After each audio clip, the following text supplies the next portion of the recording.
जय शिवराय. आपण मॉडिफिकेशनचं काम चालू केलं होतं. बऱ्याच क्लायंटच्या बऱ्याच मशीन आलेल्या आहेत आपल्याकडे मॉडिफाय करायला. त्यातली एक मशीन आपण तयार केली आहे, मॅन्युअल स्वीपर. पार्किंग क्लीन करण्यासाठी ते मशीन वापरतात. ते मशीन खराब झालंय म्हणून आपल्याकडे आलेलं आहे. त्याचे 2 पार्ट खराब झालेले आहेत. हे बघा, हे 2 पार्ट आहेत. हे पूर्णपणे प्लास्टिक आहे. हा त्याचा समोरचा भाग आहे, हा तुटून गेलाय. याच्यामध्ये बेअरिंग बसते. हा पार्ट नवीन जरी आणून बसवला मशीनला तरी हा 1 महिन्याच्या आत तुटतो. हा इम्पोर्टेड पार्ट आहे. मशीन पण इम्पोर्टेड आहे आणि हा खूप महाग पण आहे. म्हणून आपण परमनंटली सोल्युशन आपण इंडियन पार्ट बनवलेत. मी स्वतः बनवलेले आहेत. हे आहे इंडियन पार्ट. मेटलमध्ये, पूर्णपणे मेटल आहे. दोन्ही साईडचे 2 पार्ट बनवलेले आहेत. हा बघा, वरचा भाग कव्हर झाला, इथं बेअरिंग बसते. हा मेटलचा पार्ट कधीच तुटणार नाही. हा परमनंटली झाला. एकदाच खर्च होईल, सारखा सारखा नाही. अशा तुमच्याकडे कुठल्याही मशीन असतील, कुठल्याही कंपनीच्या, कशाही अवस्थेत असू द्या, इव्हन स्क्रॅपला टाकण्यासारख्या जरी मशीन झालेल्या असतील तरी त्या मशीन तुम्ही माझ्याकडे आणून द्या. तुम्हाला मॉडिफाय करून ब्रँड न्यू मशीन करून तुम्हाला दिली जाईल.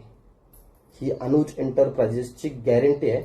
आपल्या कामाची क्वालिटी आणि सर्व्हिसची क्वालिटी पुढे असणाऱ्या व्हिडिओमध्ये बघा, तुम्हाला दिसून जाईल. हे मॅन्युअल स्वीपर मशीन आहे पार्किंग क्लीन करण्यासाठी. हे माझ्या एका क्लायंटचं मशीन आहे. माझ्याकडे आलेलं आहे मॉडिफिकेशन करण्यासाठी, कारण हे खराब आहे. बघा, त्याचा ब्रश फिरत नाही आहे. त्या ब्रशला प्लास्टिकचे 2 पार्ट असतात, ते पूर्णपणे खराब झालेले आहेत. जरी ते पार्ट नवीन टाकले तरी सुद्धा ते 1 महिन्यानंतर तुटून जातात. म्हणून परमनंटली सोल्युशन आहे आपल्याकडे इंडियन पार्ट. हे बघा, जे आपण बनवलेले आहेत. हे व्यवस्थित फिट केलेले आहेत. पूर्ण आता त्याची बॉडी थोडी थोडी आपण एकत्र करतोय. हा पुढचा जो मशीनचा बेस आहे, याच्यामध्ये ते पार्ट सगळे आपण बसवतोय. हा पार्ट त्या बेसमध्ये आता बसवलेला आहे. मशीन मॉडिफिकेशन करायची असेल तर पूर्णपणे खोलावी लागते. स्क्रू न स्क्रू त्याचा वेगळा करावा लागतो. आणि जसे जसे पार्ट आपण खोललेले आहेत तसेच पार्ट त्याला परत व्यवस्थित फिट करावे लागतात. थोडीशीही चूक चालत नाही. थोडी जरी चूक झाली, मशीनचा बॅलन्स बिघडून जातो, क्लिनिंगची क्वालिटी बिघडून जाते, मशीन व्यवस्थित काम करत नाही. हा मशीनचा मेन ब्रश आहे जो क्लीन करायला काम करतो. त्याला बरेच स्क्रू असतात. ते स्क्रू व्यवस्थित फिट केले पाहिजेत, टाईट केले पाहिजेत. थोडा जरी लूज राहिला तरी तो ब्रश एका साईडने खराब व्हायला चालू होतो.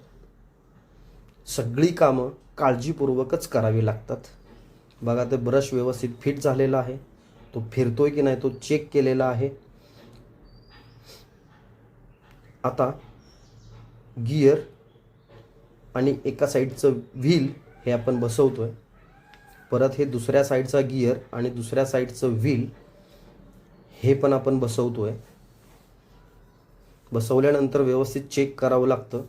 हा आहे ब्रश खालीवर करण्याचा नॉब आहे. बघा, तो ब्रश आता खालीवर होतो. फायनली आपलं मशीन तयार झालेलं आहे. मागाशी बघा, तो ब्रश फिरत नव्हता, आता तो ब्रश फिरतोय.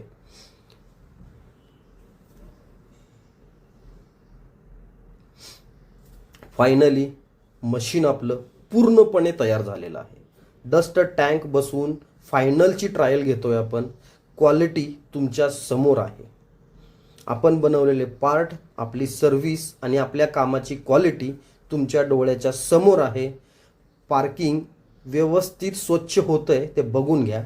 पाला पाचोळा डस्ट पूर्णपणे कलेक्ट होते. ही आहे अनुज एंटरप्राइजेसची सर्व्हिस आणि अनुज एंटरप्राइजेसच्या कामाची क्वालिटी.